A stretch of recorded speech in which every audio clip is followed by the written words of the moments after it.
नमस्कार, मैं हूं आपका दोस्त विजय विद्रोही। आप मुझसे जुड़ चुके हैं, इसके लिए आप सबका तहे दिल से शुक्रिया। अगले 7-8 मिनट में आपसे जुड़े रहने की कोशिश करूंगा। हमारे खास कार्यक्रम विजय फैक्टर में आप सबका स्वागत है। तो आमतौर पर यह कहा जा रहा है कि जातीय जनगणना का फैसला मोदी सरकार ने बिहार के चुनाव को मद्देनजर रखते हुए लिया है। क्या वाकई में बीजेपी को बिहार में फायदा होगा, या लालू प्रसाद यादव, तेजस्वी यादव और नीतीश कुमार को ज्यादा फायदा होगा, जिन्होंने जातीय सर्वे कराया था और तब बीजेपी ने अनमने ढंग से समर्थन किया था। और जब ये जातीय सर्वे की रिपोर्ट लागू हुई थी तो बीजेपी ने अनमने कुनमुने ढंग से ना समर्थन किया था, बल्कि उससे ज्यादा हल्का सा विरोध का स्वर सामने आया था। तो बिहार की जनता क्या ये सब भूल जाएगी? बीजेपी के एंगल से देखिए तो बीजेपी को लगता है कि नीतीश कमजोर पड़ चुके हैं और जातीय जनगणना का फैसला करने से जो 60% से ज्यादा ओबीसी और ईबीसी हैं, वो बीजेपी के पक्ष में आएंगे। ओबीसी वैसे भी बीजेपी को बड़ी संख्या में वोट देते रहे हैं। 2015 के विधानसभा चुनाव में भी ओबीसी ने बीजेपी को करीब 35% वोट दिया था, जबकि लालू और नीतीश कुमार मिलकर सामाजिक न्याय की लड़ाई लड़ रहे थे। तो बीजेपी के विश्वास का आधार एक ये है। दूसरा, बीजेपी को लगता है कि अब वक्त आ गया है कि अकेले अपने दम पर सरकार बनाई जाए। वैसे भी ओबीसी नेताओं को बीजेपी आगे बढ़ाने का काम करती रही है। सम्राट चौधरी को उप मुख्यमंत्री बनाया गया, जो शकुनी चौधरी के बेटे हैं, जो एक वक्त लालू प्रसाद यादव के साथ हुआ करते थे।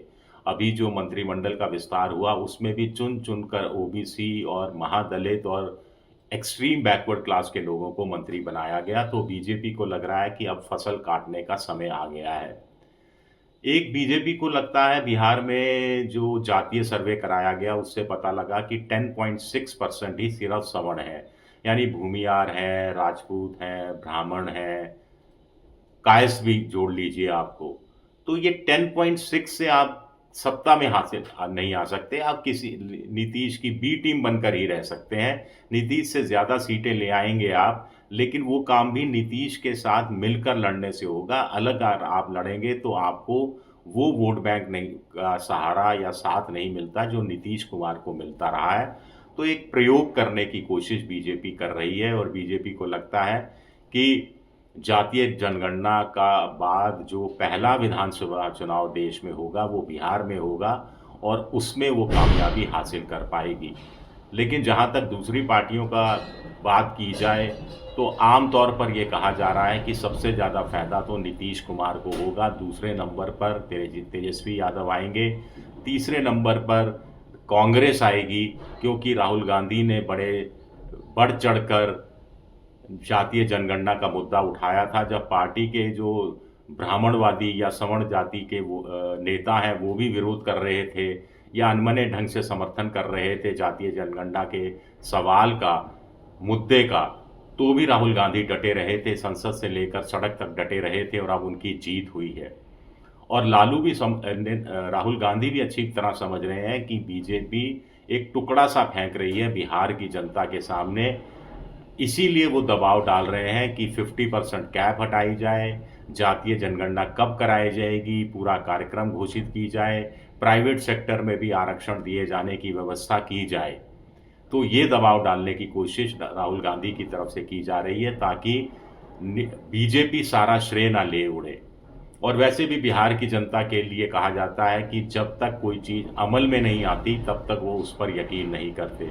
आपको ध्यान होगा कि प्रधानमंत्री नरेंद्र मोदी ने 60,000 करोड़ दूं, 70,000 करोड़ दूं, 90,000 करोड़ दूं की ग्रांट देने की एक तरह से मुनादी की थी, लेकिन उसका कोई बहुत असर हुआ नहीं।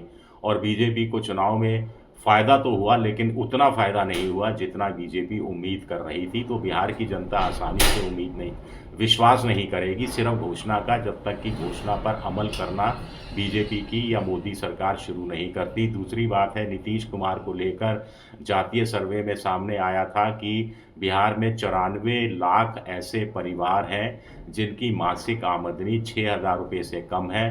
नीतीश एक्सपोज हो गए थे पूरे इस स्कीम को लेकर और उनको 2 लाख रुपया 3 किस्तों में देने की बात कही गई थी। लेकिन अब जो नया आंकड़ा सामने आया है वो बताता है कि पहले 2 लाख एप्लीकेशन आई, जिसमें से 50,000 को सिर्फ छाँटा गया और उनको पहली किश्त 50,000 रुपया दी गई। फिर 2.5 लाख लोगों की एप्लीकेशन आई, उसमें से 50,000 लोगों को फिर रैंडमली छाँटा गया और उनको भी 50,000 की किश्त दी गई। कुछ लोगों को 1 लाख की सेकंड किश्त, कुछ लोगों को, बहुत कम लोग हैं जिनको 50,000 रुपए की आखिरी किश्त भी यानी 2 लाख रुपए दिए गए, लेकिन इनकी संख्या 94 लाख में से 1 लाख से ऊपर नहीं बढ़ी है। अब वहाँ की नीतीश कुमार की सरकार के अधिकारी कह रहे हैं, इस बार 60,000 लोगों का चयन किया जाएगा, बजट बढ़ा दिया जाएगा। पिछले बजट में 1,000 करोड़ रखा गया था, उससे पहले के बजट में 250 करोड़ रखा गया था। इस बार बजट दुगना करने की भी बात कही जा रही है, लेकिन प्रशांत किशोर ने नीतीश को इस मामले में पूरी तरह से एक्सपोज़ कर दिया है और नीतीश अब किस मुँह से कहेंगे कि देखिए मैंने जातीय सर्वे कराया, इसीलिए मैं हकदार हूँ और मेरी झोली में ज़्यादा वोट पड़ने चाहिए। क्योंकि जातीय सर्वे का मतलब क्या था? जातीय सर्वे का मतलब ये था कि जो गरीब, दीनहीन, वंचित, महादलित, महापिछड़े हैं, उनके उत्थान के लिए योजनाएँ बनाई जाएँ, उनके उत्थान के लिए पैसा रखा जाए।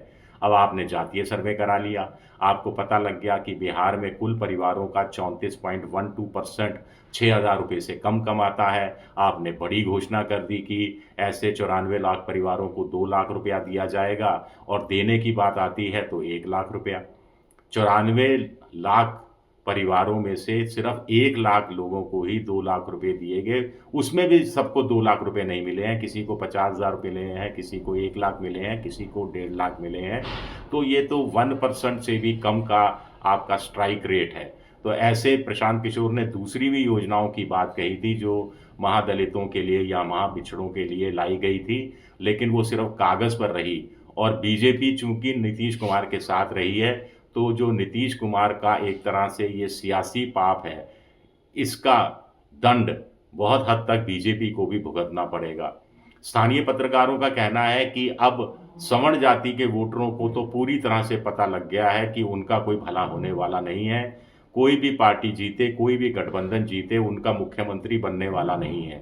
तो उनकी स्ट्रैटेजी ये है कि ज़्यादा से ज़्यादा अपने लोगों को जिताओ। वो ये नहीं देखेंगे कि सवर्ण जाति का उम्मीदवार बीजेपी के टिकट पर चुनाव लड़ रहा है या तेजस्वी यादव के टिकट पर या वामपंथियों के टिकट पर या कांग्रेस के टिकट पर। जो सवर्ण जाति के उम्मीदवारों को टिकट देगा उसको जिताने में ये लोग लग जाएंगे ताकि इनके प्रतिनिधि बढ़ जाएं, इनके विधायकों की संख्या बढ़ जाए। विधायकों की संख्या बढ़ेगी तो मंत्री भी बड़ी संख्या में बनेंगे, मंत्री बड़ी संख्या में बनेंगे तो इनके सवर्ण जाति के लिए काम कर पाएंगे, कुछ योजनाएं शुरू कर पाएंगे। तो ये स्ट्रेटजी सवर्ण जाति के वोटरों की अगर वाकई में चुनाव में भी परिलक्षित होती है तो मानकर चलिए बीजेपी को नुकसान हो सकता है। कुछ लोग कह रहे हैं बीजेपी को पिछली बार 75 सीटें मिली थी, इस बार बीजेपी की कुछ सीटें कम हो सकती हैं। हालांकि तेजस्वी यादव की सीटें भी कम होंगी ऐसा कहा जा रहा है। कांग्रेस की सीटें 19 से बढ़ सकती हैं और कितनी बढ़ेंगी कहा नहीं जा सकता, और नीतीश की सीटें भी बढ़ सकती हैं। तो ये दिलचस्प होगा कि ये जो दांव खेला है मोदी ने वो कितना सही बैठता है बिहार के चुनाव के संदर्भ में। मेरा ये वीडियो देखने के लिए बहुत बहुत शुक्रिया। पसंद आए तो लाइक कीजिए, सब्सक्राइब कीजिए, शेयर कीजिए।